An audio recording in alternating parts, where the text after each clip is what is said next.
Welcome to Guide Guru. We hope this video helps. You start by choosing the image and preparing it. Pick a high-contrast photo and crop it so the subject sits near the center. Once done, open the Watch app on your iPhone and go straight to Face Gallery. This lets you create a new watch face from photos.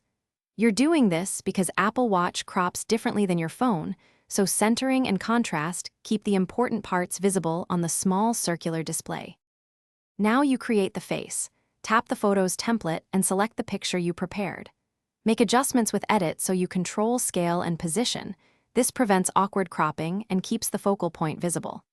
Then add complications, like activity rings or battery, so the face is both attractive and useful. Make sure to preview the face on the iPhone so you can confirm readability. Small tweaks here save time and avoid repeated edits after syncing. Finish by tapping Add to send the face to your Apple Watch. It should appear instantly if Bluetooth is on and both devices are unlocked.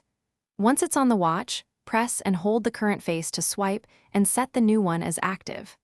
If the photo doesn't appear correctly, make sure both devices use the same Apple ID and have Bluetooth enabled. As a key troubleshooting step, force restart the watch and re-add the face. This clears minor sync glitches. Thanks for watching. Consider subscribing if we helped you today.